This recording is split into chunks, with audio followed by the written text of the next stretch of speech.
Bom dia a todos, que a gloriosa graça e paz do Senhor Jesus sejam com a sua vida, com o seu casamento, com a sua família, enfim, com toda a igreja do Senhor Jesus Cristo, parte da qual, na verdade, se reúne aqui nessa manhã.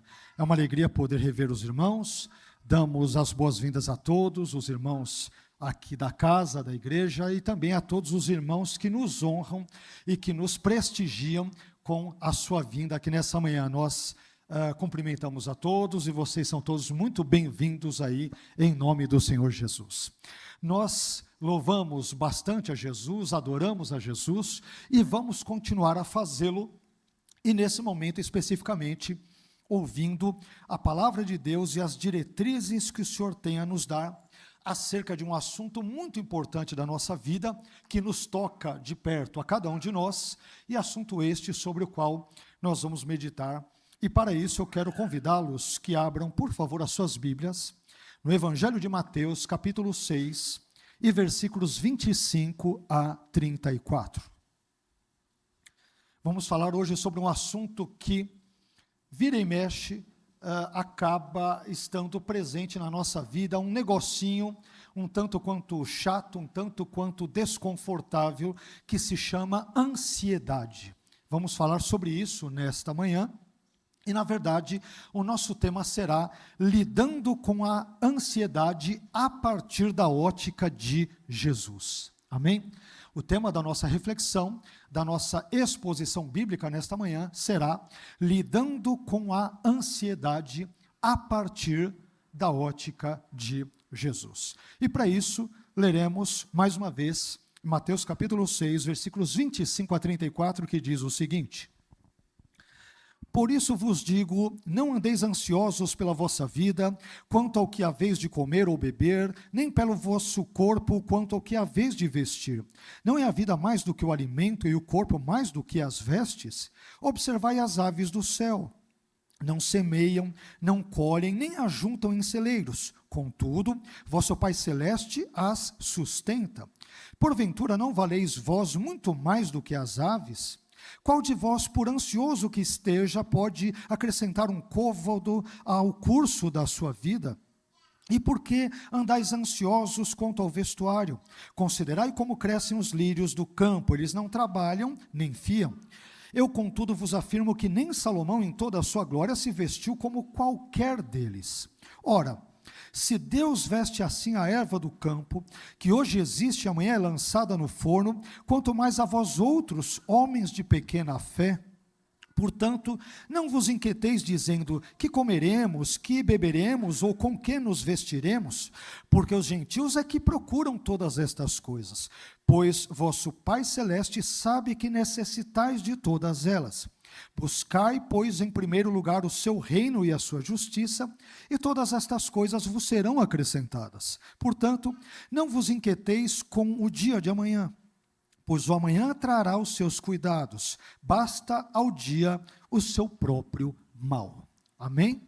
Vamos agradecer ao Senhor, e como sempre fazemos, vamos lhe pedir aí para que fale ao nosso intelecto, ao nosso coração, enfim, às nossas necessidades mais prementes, mais urgentes, que o Deus das Escrituras, onisciente que é, evidentemente nos conhece melhor do que a nós mesmos. Vamos orar?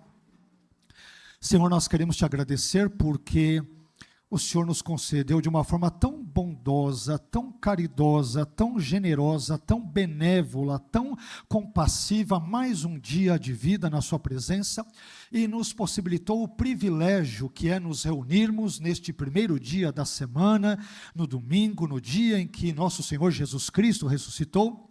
O Senhor nos possibilitou que aqui nos reuníssemos para prestarmos o culto que é devido ao Senhor e celebrássemos a ceia do Senhor nessa manhã gloriosa. Nós te louvamos porque o Senhor já falou conosco desde o trecho lido no início deste culto, esse trecho maravilhoso do capítulo 10 de Hebreus. Te louvamos porque o Senhor falou conosco também por meio desses cânticos gloriosos, onde nós pudemos enaltecer, ó Deus, as suas qualidades, os seus atributos, a sua providência, os teus feitos, a cruz, a salvação, a libertação que o Senhor nos proporcionou, mas agora estamos aqui também reunidos para aquietar o nosso coração e para ouvirmos a sua voz mais uma vez por meio da exposição da sua palavra.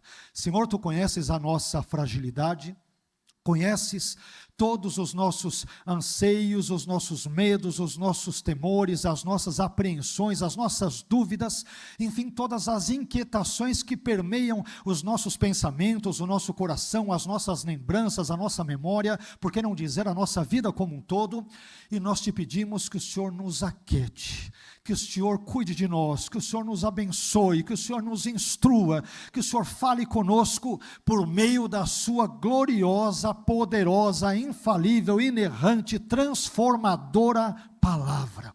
Nós precisamos ouvir a tua voz, queremos a tua voz, queremos ouvir a tua palavra. Portanto, te pedimos, fale conosco, pois os teus servos estão aqui nesta manhã para ouvi-lo, em nome de Jesus. Amém. Deus abençoe, meu irmão, por favor, pode assentar-se.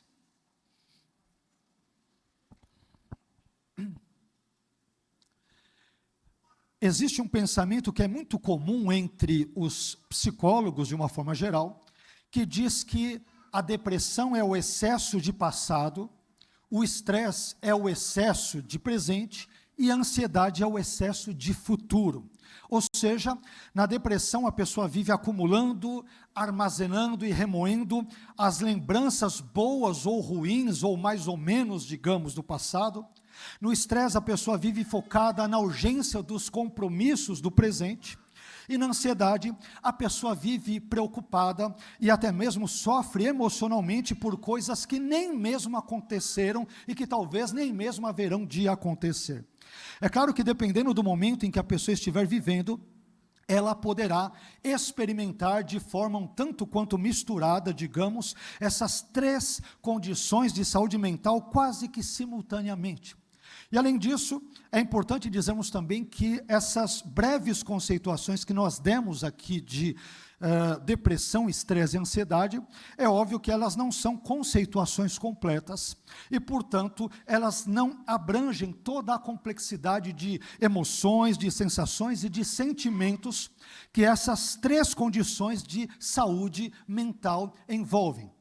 A vida do ser humano, humanos que somos, sabemos disso muito bem, é muito complexa.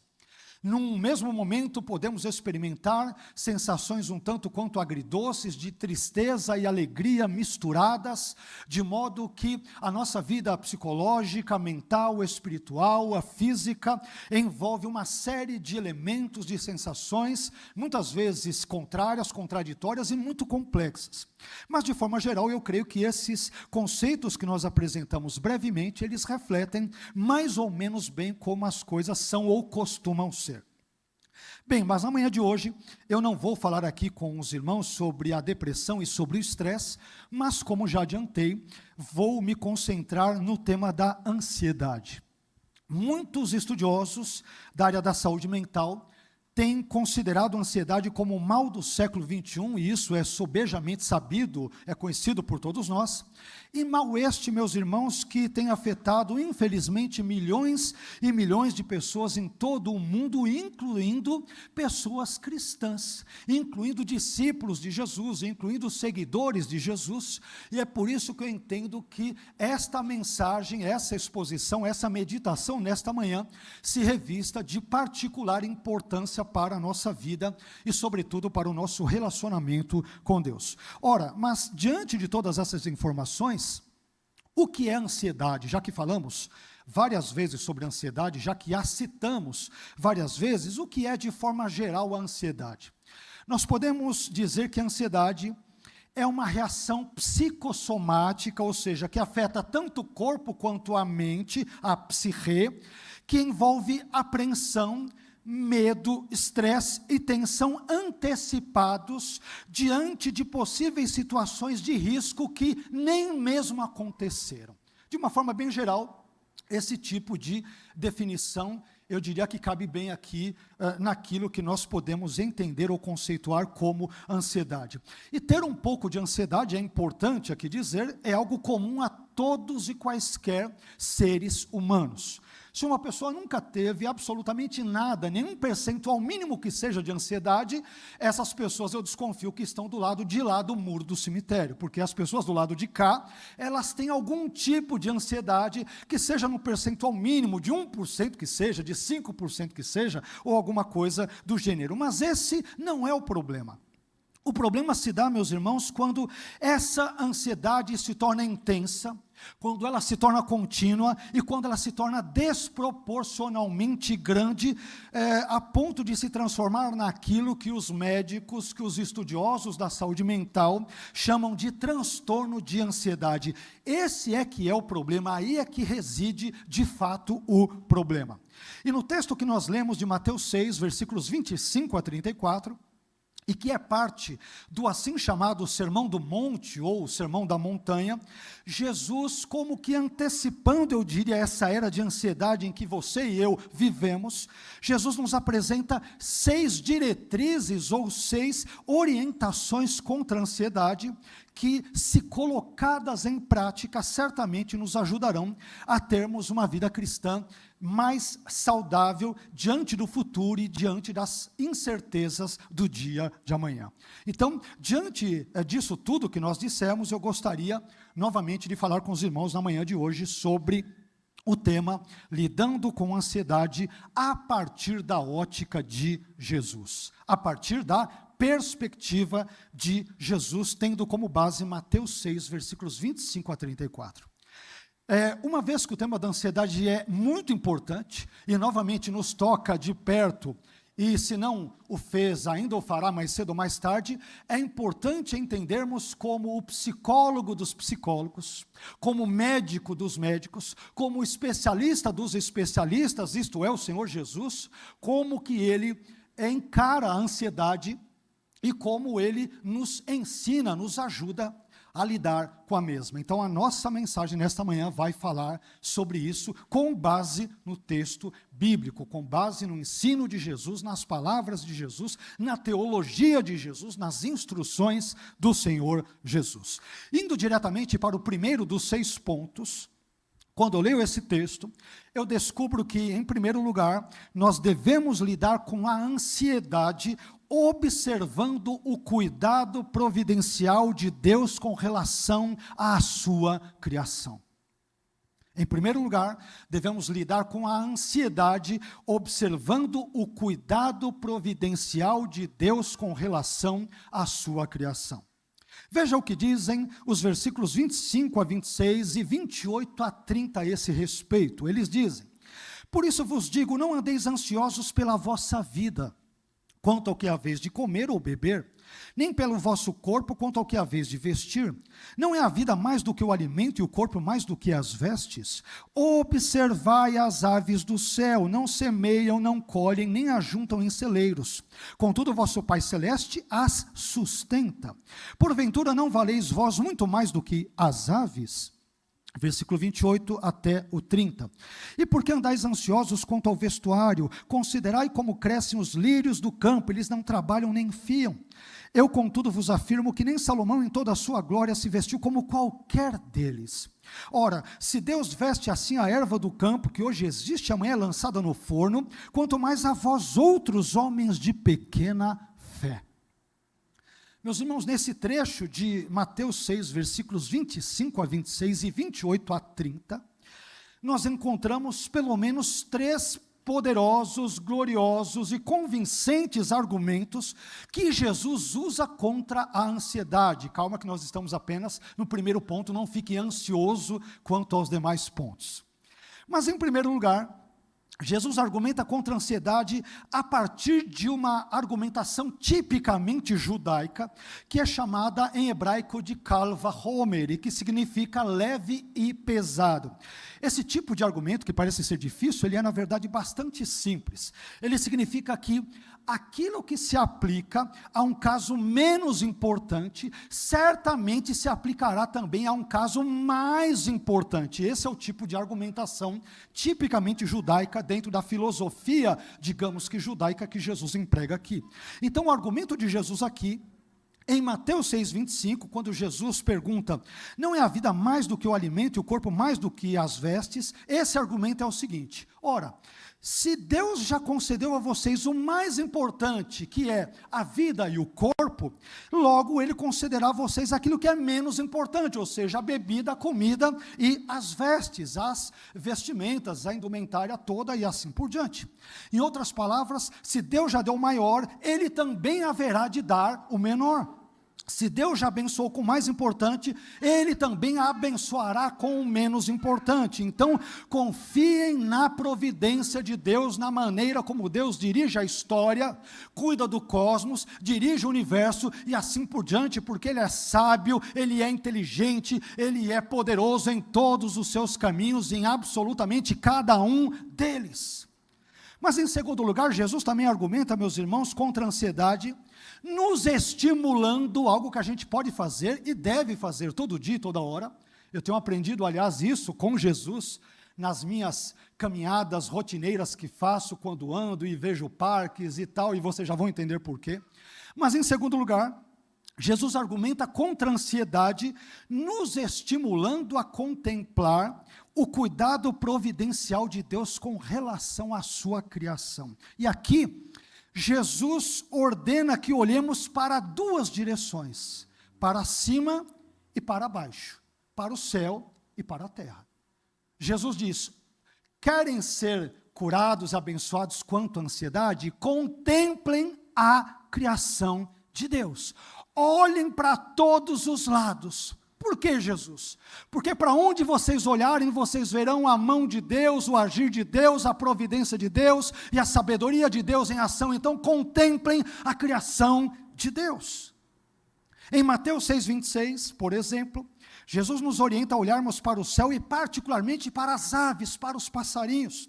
E depois em Mateus 6, versículos 28 a 30, que lemos novamente, Jesus nos orienta para olharmos para a terra e especialmente para os lírios do campo. Em outras palavras, Jesus está nos dizendo que o antídoto, que o remédio, que a solução contra o problema da ansiedade se encontra ao nosso redor, se encontra à nossa volta, se encontra bem perto de nós, se encontra bem debaixo do nosso nariz. Jesus está dizendo, sabe por que somos ansiosos?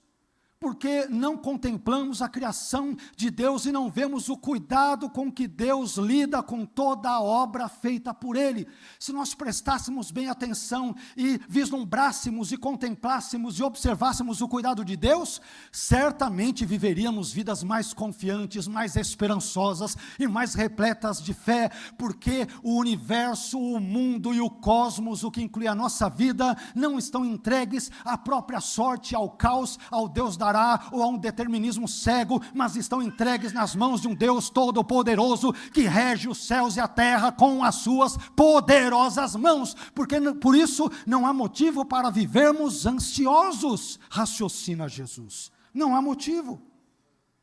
Primeiro Jesus diz o seguinte em Mateus 6,26, observai as aves do céu, elas não semeiam, não colhem, nem ajuntam em celeiros. Ou seja, as aves não fazem provisão de alimento para o futuro. Elas não ficam encucadas. O que eu vou comer amanhã? O que eu vou comer no dia seguinte? Deus é sábio nos caminhos dele. E a providência atua de jeitos. De repente o trabalhador está indo trabalhar, não sabe por quê, desce do ônibus, tropeça, derruba toda a marmita. E Deus fala para os passarinhos, falei para vocês não se preocuparem, está aí.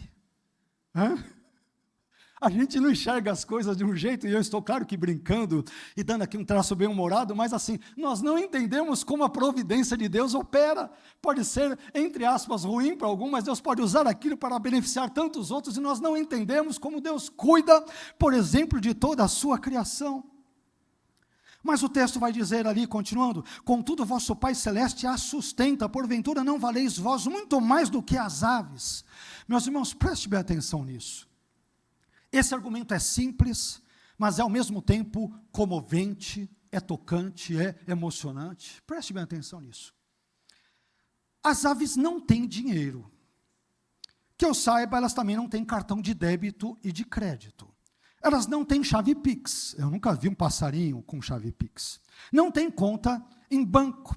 As aves não frequentam restaurante self-service. Elas não possuem roupa de inverno. Elas não frequentam shopping center. Elas não têm uma casa confortável para morar. E elas também não possuem um plano de saúde. Mas, mesmo não tendo tudo isso, mesmo sendo privada de tudo isso que muitos de nós, seres humanos, temos, as aves continuam vivas por aí e podem ser vistas nas árvores, nos muros, nos postes, na fiação elétrica e assim por diante. E você pensa, meu Deus, mas de onde aquele passarinho tira o seu sustento? Como que ele se alimenta? Meus irmãos, Jesus diz, há um Deus que cuida das aves, há um Deus que cuida da sua criação. Sendo assim, prestemos atenção ao argumento de Jesus. Jesus está nos dizendo o seguinte: se Deus cuida de simples pardais, que nem sequer possuem valor econômico ou valor mínimo de mercado, Ele não cuidará de vocês, seres humanos? Meus irmãos, vocês já viram alguém comercializar por aí aqueles pardais comuns de cor meio marronzada, meio cinzenta, que nós encontramos aos montes em todo lugar? Vocês já viram alguém comercializá-los? Não, existem pardais mais nobres, existem aves evidentemente mais nobres, mas esses tipos de pardais, os mais comuns, me permitam chamá-los de pardais vira-lata, se é que podemos denominá-los, né? São os caramelos do ar, vamos assim dizer, isso é bem poético, né?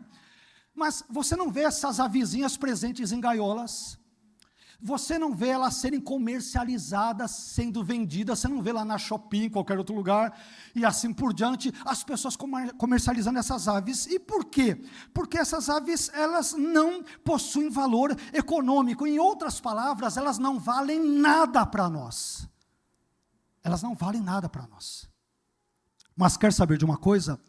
Essas aves têm um importantíssimo valor para Deus, e Deus as alimenta e as sustenta. Portanto, se Deus alimenta e sustenta essas aves, de uma perspectiva humana não valem nada, Ele não alimentará e sustentará a nós que fomos criados à sua imagem e semelhança, e que portanto valemos mais do que muitos passarinhos. O argumento de Jesus, ele é muito poderoso, ele é muito contundente, é muito convincente. Além disso, em segundo lugar, Jesus diz o seguinte em Mateus 6, versículos 28 a 29, e por que andais ansiosos quanto ao vestuário? Considerai como crescem os lírios do campo, eles não trabalham nem fiam. Eu, contudo, vos afirmo que nem Salomão em toda a sua glória se vestiu como qualquer deles. Existem no mundo cerca de 110 a 120 espécies de lírios naturais, em todo o mundo. E a partir destas 110 ou 120 espécies aproximadas de lírios, existem outros milhares de espécies híbridas de lírios em todo o planeta. E aí eu te pergunto, e você sabe o que todos esses lírios têm em comum? Nenhum deles trabalha e fia para tecer as suas próprias pétalas. Ou seja, os lírios não costuram, eles não fabricam e não tecem as suas próprias pétalas. No entanto, quando você olha para esses lírios, você e eu, nós ficamos admirados, nós ficamos maravilhados, porque eles são belíssimos, as suas formas são delicadas, e as suas cores parecem ter sido pintadas à mão, de tão perfeitos, de tão agradáveis à vista que são. Pois bem, esses lírios que nós tanto admiramos, eles não fazem absolutamente nada, na dica de nada, para conservar a sua beleza. Mas Deus cuida deles e os faz germinar, crescer, florescer, se desenvolver, se multiplicar e assim por diante. E aqui, meus irmãos, novamente, Jesus chama novamente, nesse caso e nesse contexto, a nossa atenção. Jesus nos diz, prestem bem atenção aos lírios. Se Deus cuida dos lírios do campo e os veste de forma tão bela, tão adornada, tão magnífica, de modo que nem mesmo Salomão se vestiu como qualquer um deles, Ele não cuidará da vestimenta de vocês, seres humanos? Se Ele faz isso, então por que andamos ansiosos e preocupados quanto às nossas necessidades básicas e fundamentais do nosso dia a dia? Portanto, meus irmãos, não nos esqueçamos de que o Deus das aves e o Deus dos lírios é também o Deus dos seres humanos. Amém? o Deus que cuida das aves e que cuida dos lírios, aves que nós não valorizamos, que não atribuímos nenhum tipo de valor comercial ou econômico, o Deus que cuida da sua criação, cuida de mim e cuida de você também. Nós estamos onde sempre estivemos e sempre estaremos, nas palmas das mãos de um Deus zeloso, cuidador, que nos ama, que deseja nos salvar, que nos deseja transformar e que nos deseja abençoar nesse quesito. E por fim, em terceiro lugar, Jesus argumenta contra a ansiedade, relacionando-a com a incredulidade. Agora que nós temos que nos preparar, porque nós vamos levar, uma paulada bem dada de Jesus. Cada um de nós, eu estou incluído no pacote, não pense que eu estou isento, não, eu me incluo aqui. Agora nós vamos receber algumas pauladinhas santas de Jesus. A ansiedade, meus irmãos, sabe por que ela é problemática? Porque, além de nos causar transtornos psicossomáticos, a ansiedade é um tipo, é uma forma, é uma espécie de incredulidade. Pastor, o senhor está querendo dizer que quando eu estou muito ansioso, eu estou sendo incrédulo? É exatamente isso que eu estou dizendo. Você e eu, quando agimos assim, estamos sendo incrédulos. Veja só o que Jesus disse no final de Mateus 6,30, para não acharmos que estamos inventando isso aqui. Mateus 6,30.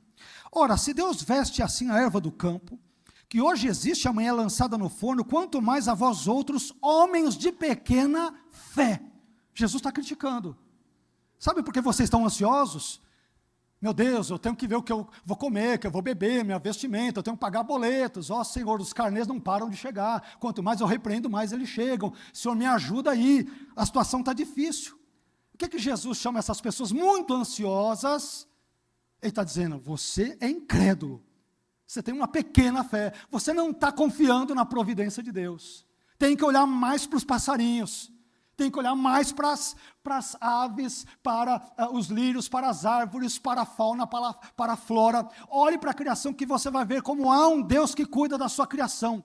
Então, quando você fica ansioso, você está querendo dizer, Deus não cuida de mim. O que é isso? É uma postura de gente incrédula. É de gente incrédula.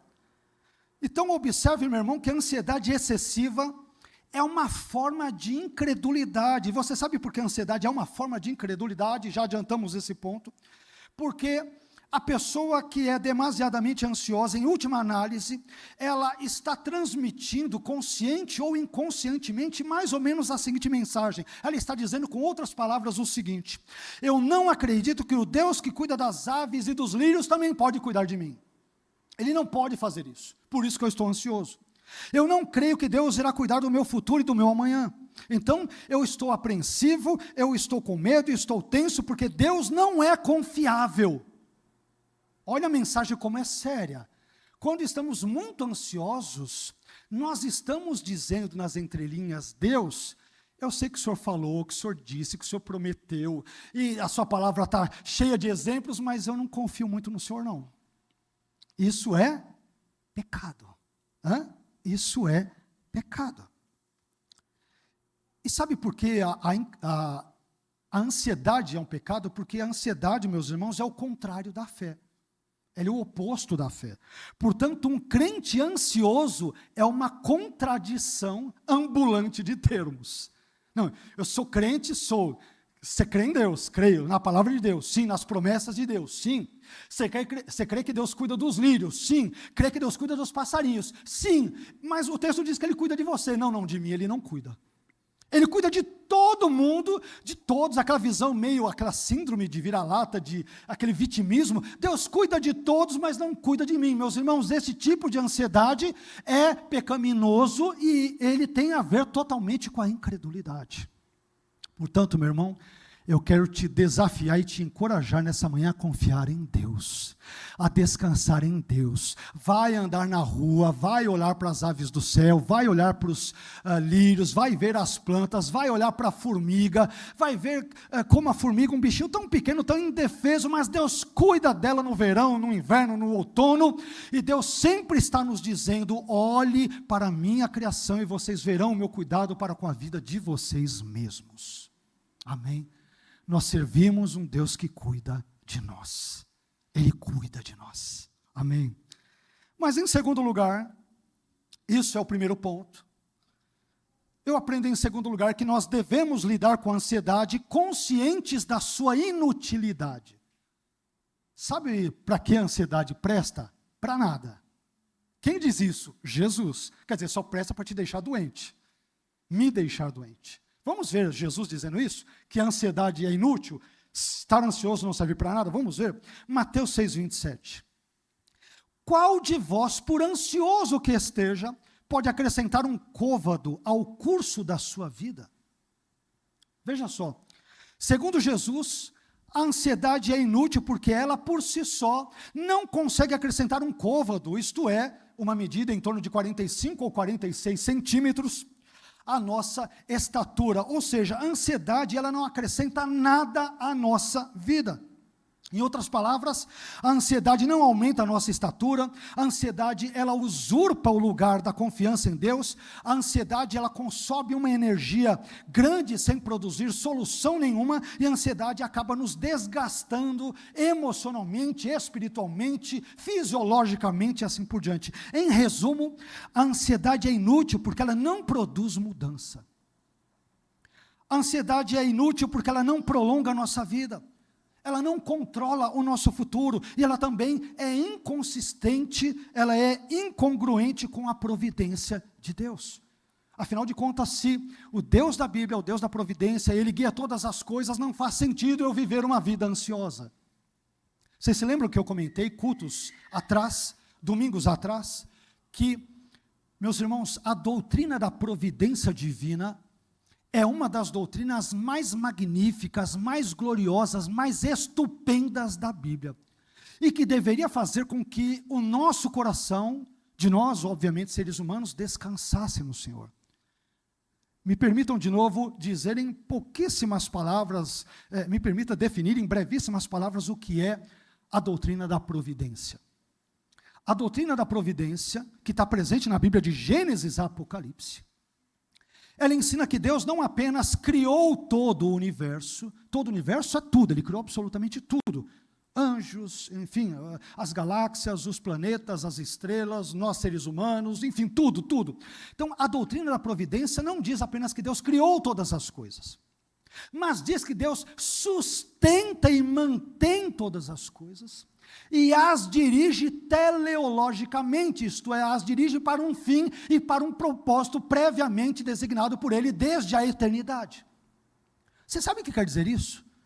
Isso quer dizer que não há nada solto nesse mundo, não existe acaso neste mundo, não existe sorte e azar.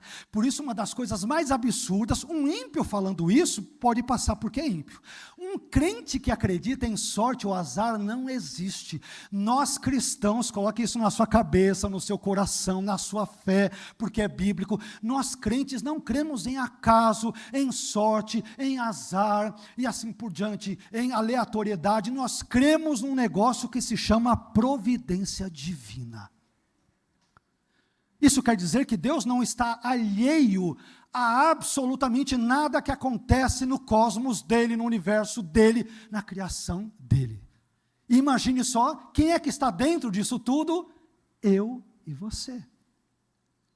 Sabe o que isso quer dizer? Que o que acontece na vida do Carlos, do José, da Maria, do Antônio, do Pedro, não é fruto do acaso, envolve a providência divina, meus irmãos. Deus está agindo nos bastidores da história, tanto para o bem quanto para o mal, quer gostemos, quer nos desagrademos. Sabe o que isto significa? Quer dizer que nós deveríamos descansar em Deus. Mas o dia de amanhã, meu irmão, não se preocupe com o dia de amanhã, você nem sabe se passará da meia-noite de hoje para amanhã vivo. Coitado, eu vou falar isso, aí vai ficar mais ansioso no meio de uma pregação que é para falar contra a ansiedade. O propósito não é esse. Mas, meu irmão, a nossa vida está nas mãos de Deus. Ela não está nas mãos do acaso, não está nas mãos do governo, de direita, de esquerda, de centro, não importa. A nossa vida está nas mãos de Deus. Isso envolve a doutrina da providência. Então, há um Deus que cuida de mim e que cuida de você. Coloque isso na sua cabeça e no seu coração. Eu não estou solto, eu não estou avulso nesse mundo. Há um Deus que cuida de mim. Há um Deus que dirige a minha vida, há um Deus que está preocupado com a minha existência, há um Deus que me sustenta, porque ainda me quer vivo, quando não quiser mais eu morro e acabou. O cristão nunca tem como perder. Vivos, o Senhor está conosco. Mortos, nós estamos com Ele. Por isso que Paulo vai dizer que viver é Cristo e morrer é lucro. Meu irmão, o cristão não tem como perder, ele ganha dos dois lados. Vivo, o Senhor está comigo. Se eu partir, eu estarei com Ele. Nós não temos como perder. Não temos como perder. Não por causa nossa, por causa de Cristo. Por causa da cruz de Cristo, por causa da ressurreição de Cristo, por causa das promessas de Cristo. É por causa dele é que nós podemos ser abençoados. Amém? Mas em terceiro lugar, nós devemos lidar com a ansiedade agindo diferente dos pagãos. Outro puxão de orelha que Jesus dá para os discípulos dele. Ele está dizendo, vocês vivem ansiosos, preocupados, meu Deus, que eu vou comer, que eu vou beber, que eu vou vestir, que eu vou pagar, que eu vou não sei o quê. Você vive assim? Pois é, você está agindo como um pagão que é incrédulo. Isso é coisa de pagão, não é coisa de discípulo que me segue. Por quê, Jesus? Porque quem me segue contempla as aves, contempla os lírios e diz, se Deus cuida dessa parte menor da criação, Ele vai cuidar de uma parte mais importante, que são os seres humanos criados à sua imagem e semelhança. Então, de novo, Jesus está dando umas pauladinhas santas aqui. Vamos ver isso no texto?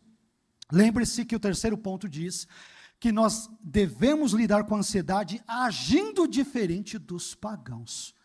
Irmãos, cristãos, seguidores de Jesus, discípulos de Jesus, devem ter comportamentos que os distinguam, que os diferenciem dos não cristãos. Caso contrário, que adianta ser cristão se eu ajo de forma idêntica ao mundo? Não faz sentido, correto? Mas vamos ver o que Jesus mesmo diz. Mateus 6, versículos 31 a 32, parte A.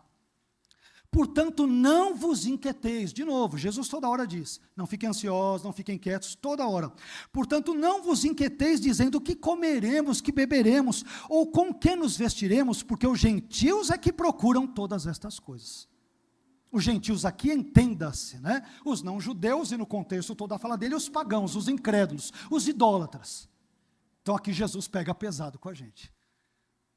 Jesus está dizendo, quando você fica ansioso demais, você não se parece nada com alguém que me segue.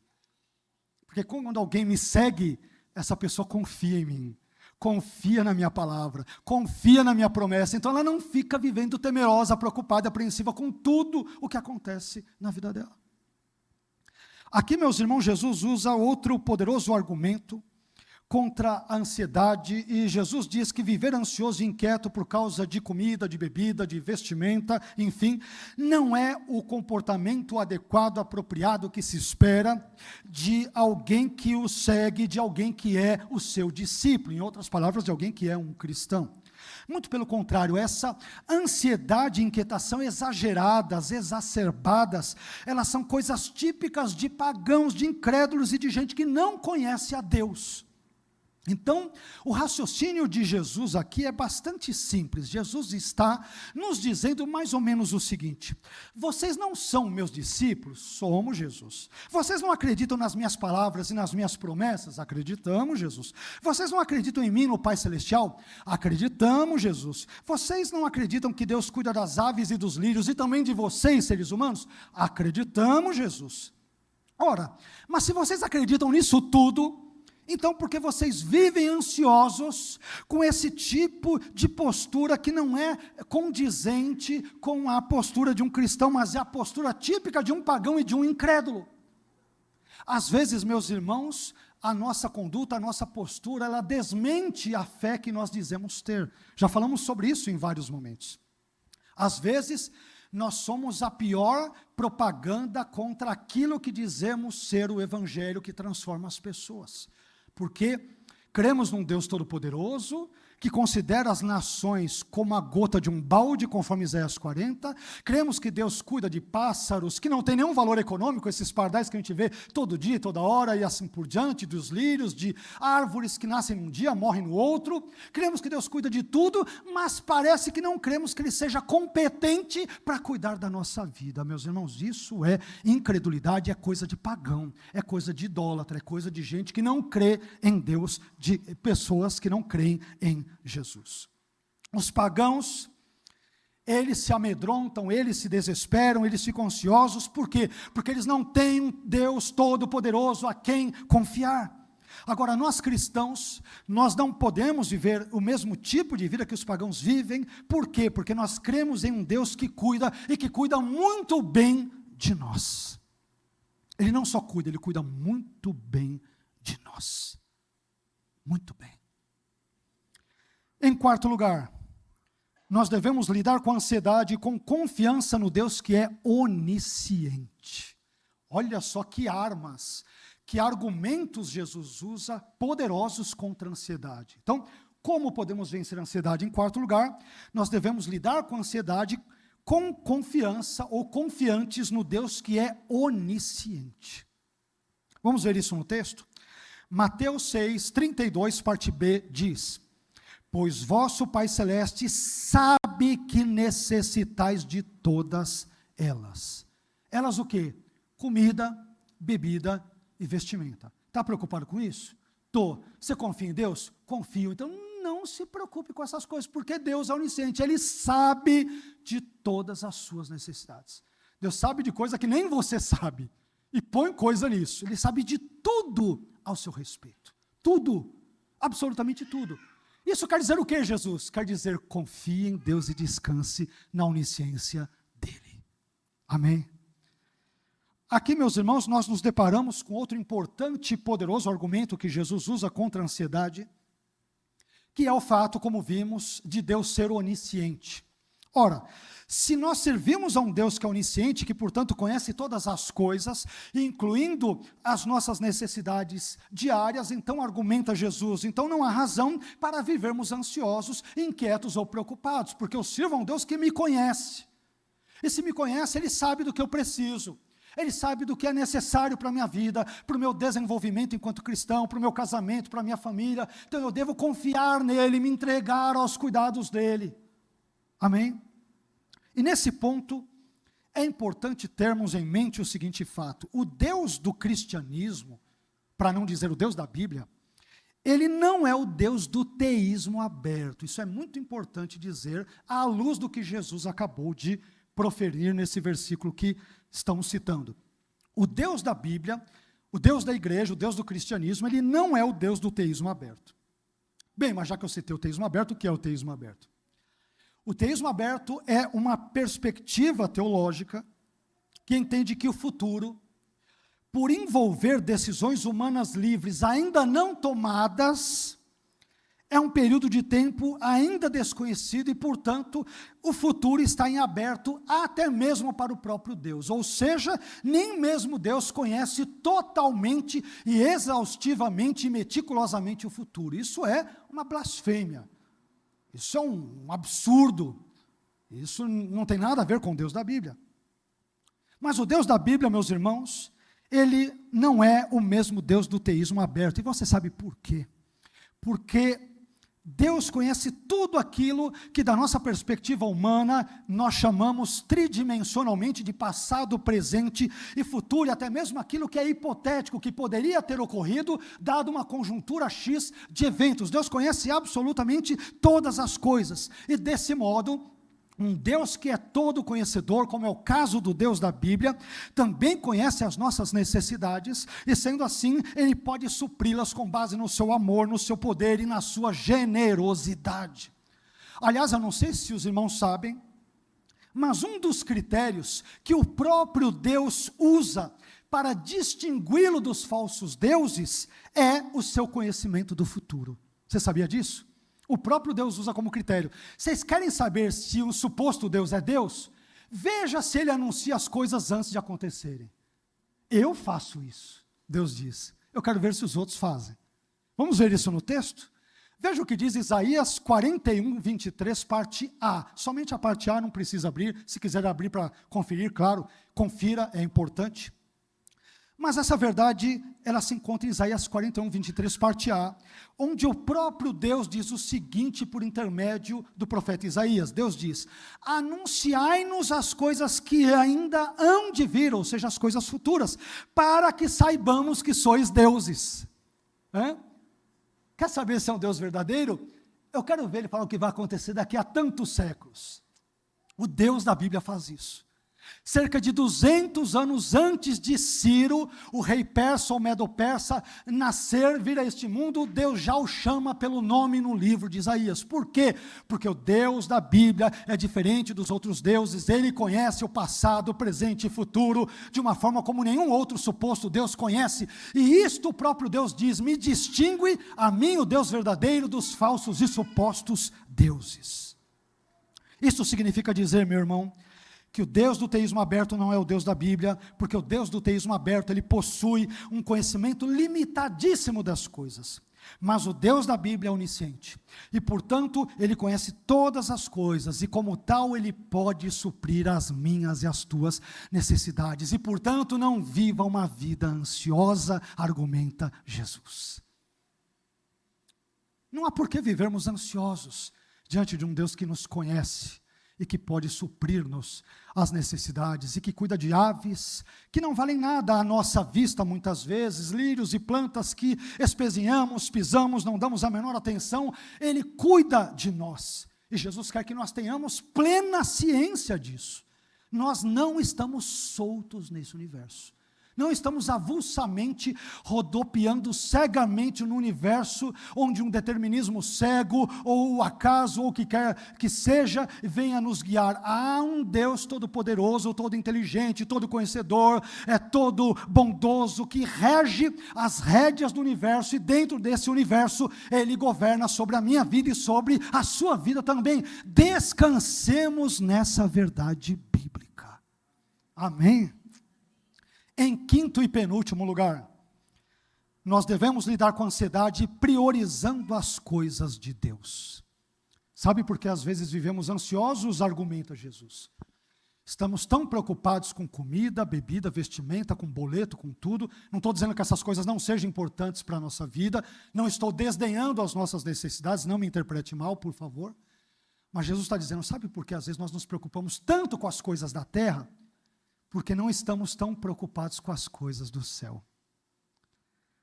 As coisas da terra ofuscam o nosso olhar, ofuscam o nosso entendimento espiritual, o nosso discernimento. É por isso que a gente vive ansioso, porque desviamos o olhar do céu para nos preocuparmos apenas com as coisas da terra. Vamos ver isso no texto? Mateus 6,33, um texto muito conhecido, mas ao mesmo tempo muito deturpado da Bíblia. Mateus 6,33 diz: buscai, pois, em primeiro lugar o seu reino e a sua justiça, o reino de Deus. E todas estas coisas, tem gente que lê todas as coisas, está errado, né? Todas as coisas vos serão acrescentadas, então Deus vai te dar tudo. Não, o texto qualifica, e todas estas coisas, que coisas? Comida, bebida e vestimenta. O fundamental para as suas necessidades diárias. Em nenhum momento Deus promete, não, me sigam, você vai ter carro, comida, roupa lavada, vai ter vários bitcoins, e eu vou te dar muito dinheiro na conta, calma que não vai ser no Banco Master, enfim, só para não perder aqui a história, vai ser um banco melhor. Não, Deus não está nos prometendo a teologia da prosperidade, como muitos infelizmente pregam. Ele está dizendo, você deveria se preocupar com as coisas do Pai. Por quê? O Pai não cuida de você, não se preocupa em cuidar de você? Sim. Então por que você não agradece a Ele e faz o mesmo cuidando das coisas dEle? É simples. O Pai não cuida dos lírios, das aves e de você? Sim. Então busca as coisas do Pai. O Pai está buscando as tuas coisas, Ele está cuidando de você. Então por que você não cuida das coisas dEle? Busca o reino dEle primeiro, a justiça dEle primeiro. Olha o argumento de Jesus. Ele está dizendo, o Pai está cuidando de nós, mas nós não estamos nem aí para as coisas do Pai. Por isso que a gente vive ansioso. Porque a gente olha muito para a terra e muito pouco para o céu. Aqui, meus irmãos, Jesus novamente usa esse argumento poderoso contra a ansiedade. E o argumento de Jesus, como eu disse, é muito simples. Se o Pai cuida das aves, cuida dos lírios e cuida de nós, porque Ele conhece, obviamente, todas as nossas necessidades, então não fiquemos ansiosos quanto a comida, bebida e vestimenta, porque Ele haverá de suprir. Ele haverá de nos suprir. Meu irmão, então pare de viver ansioso, apreensivo, preocupado com as suas necessidades básicas. Aprenda a confiar no Deus supridor das aves, dos lírios e dos seres humanos, porque é esse Deus que cuida de mim e de você.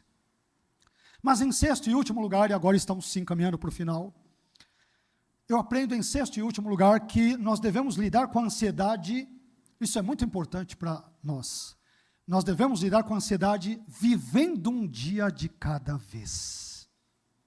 Às vezes, eu tenho a impressão que nós queremos viver os 365 dias, um ano, em 1 hora, 2 horas, uma overdose de emoções, e depois ficamos ansiosos e não sabemos por quê.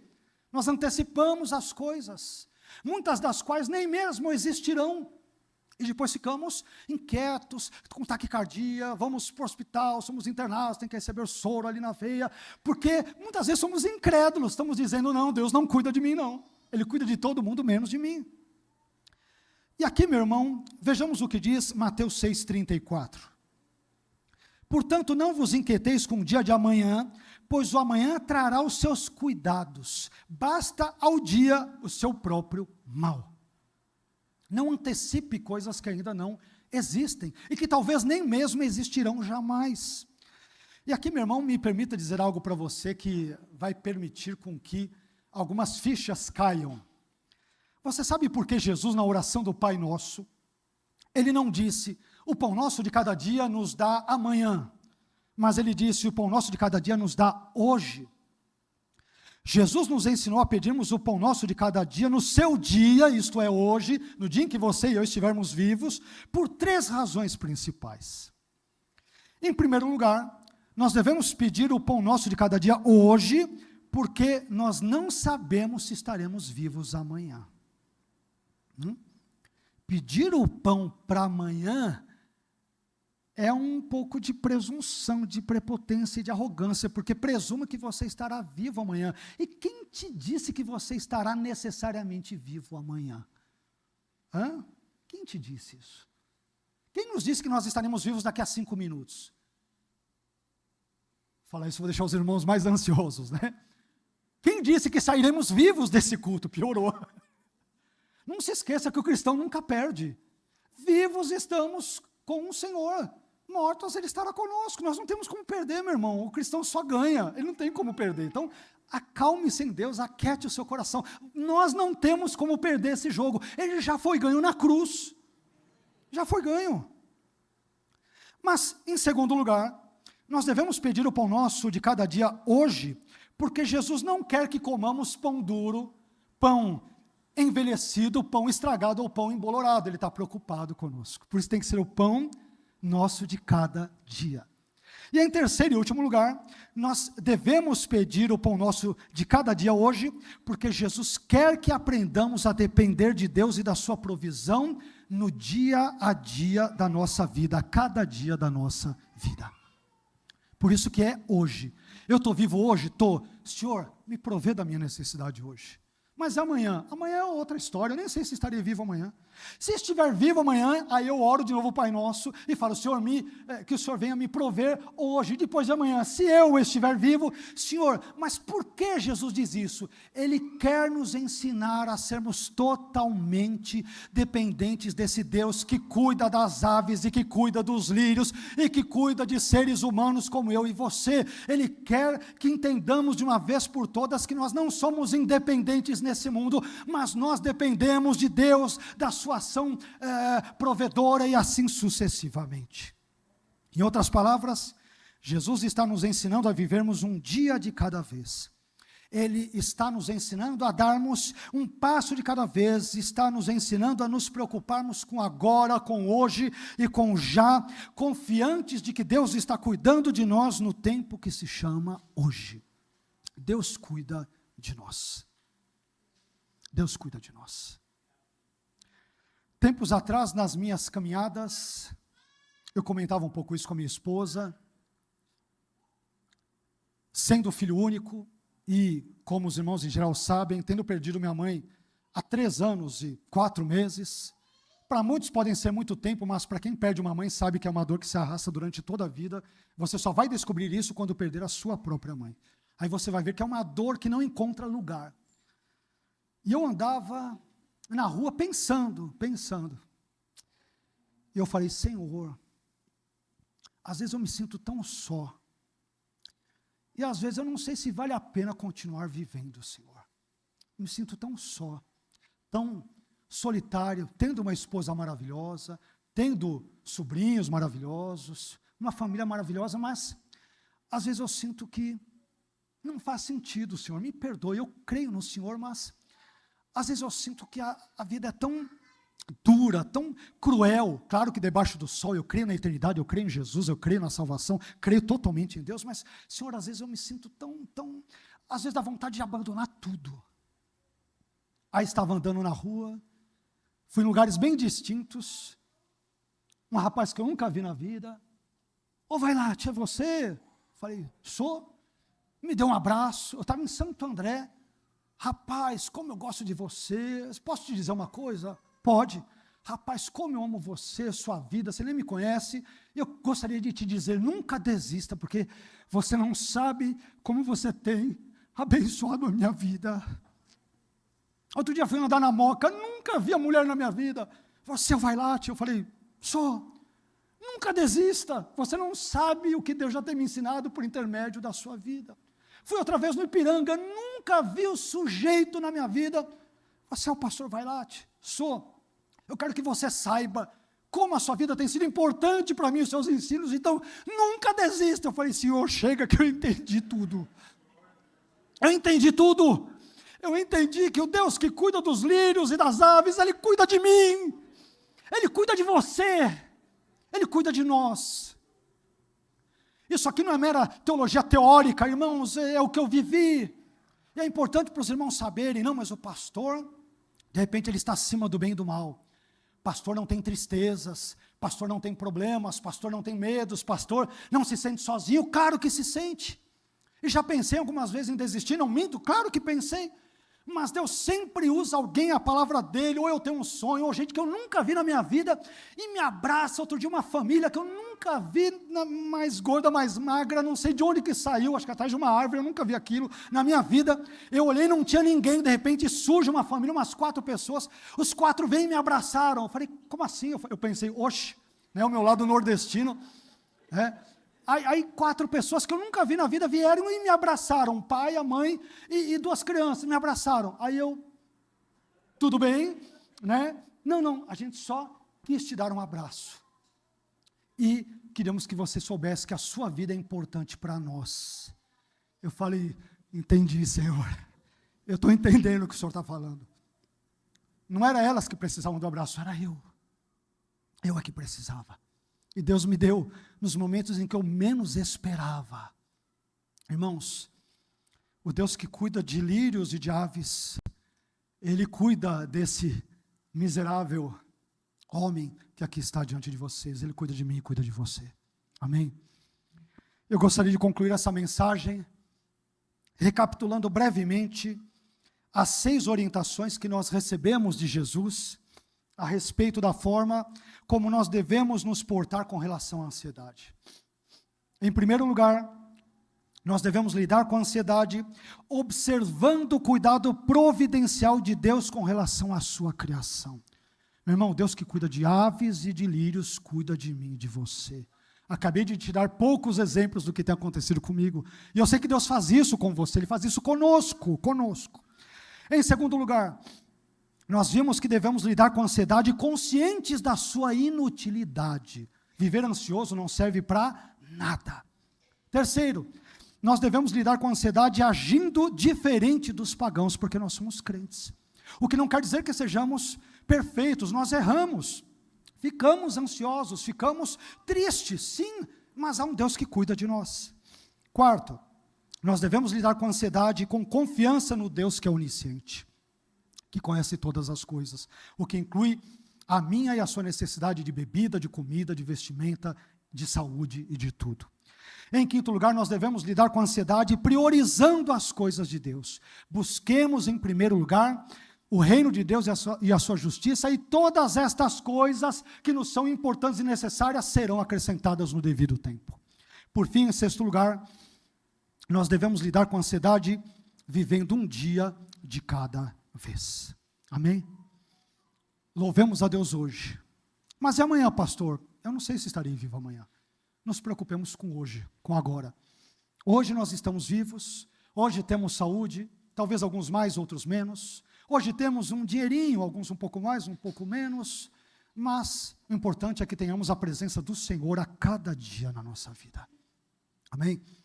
Busquemos o reino de Deus e a sua justiça. E estas outras coisas, Deus soberano que é, providente que é, bondoso que é, generoso que é, todo conhecedor que é, haverá de nos acrescentar, para que a nossa vida tenha a sua continuidade, até quando Ele quiser. Amém? Vamos ficar em pé.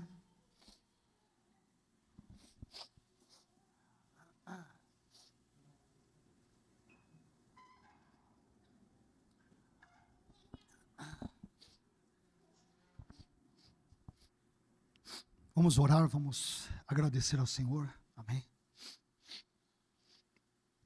Ah, Senhor, eu quero te agradecer,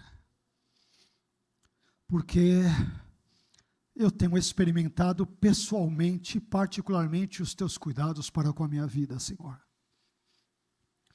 Não só nessa área emocional, mas na área espiritual, em todas as demais áreas, o Senhor tem sido um Deus da providência na minha vida. E sei que também tens sido esse Deus na vida da sua igreja, dos meus irmãos.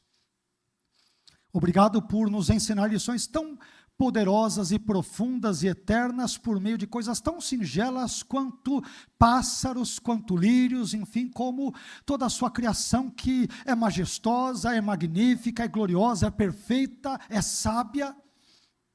Mas obrigado porque o Senhor nos ensinou nesta manhã que nós não somos peças avulsas, perdidas, deslocadas nesse grande tabuleiro cósmico desse mundo, mas nós aprendemos com o seu Filho Jesus que há um Deus, esse Deus é o Deus da providência, que és tu mesmo, que cuida de lírios, que cuida de aves, e que cuida da vida de pobres pecadores como estes que se encontram aqui nesta manhã, Senhor. Obrigado porque na sua providência tu também providenciaste uma salvação para os nossos pecados, um remédio para os nossos pecados, que se chama Jesus Cristo de Nazaré. Obrigado pela cruz, obrigado pela ressurreição do seu Filho, que enaltecemos nesta manhã. Fica conosco, Senhor, agora na continuidade deste culto, nesse momento em que iremos participar da ceia. Esteja conosco, Senhor, que o seu agir providencial esteja acalentando-nos, protegendo-nos, revestindo-nos, abençoando-nos. Ah, Senhor, porque nós precisamos da sua presença, nós precisamos dos seus cuidados, nós precisamos do seu olhar, nós precisamos, Senhor, da sua repreensão, da sua correção, precisamos de tudo aquilo que o Senhor tem para nos dar, a fim de nos transformar, de modo que nos pareçamos cada vez mais com o seu Filho Jesus. Te agradecemos por tudo, Pai, e assim oramos em nome de Jesus. Amém.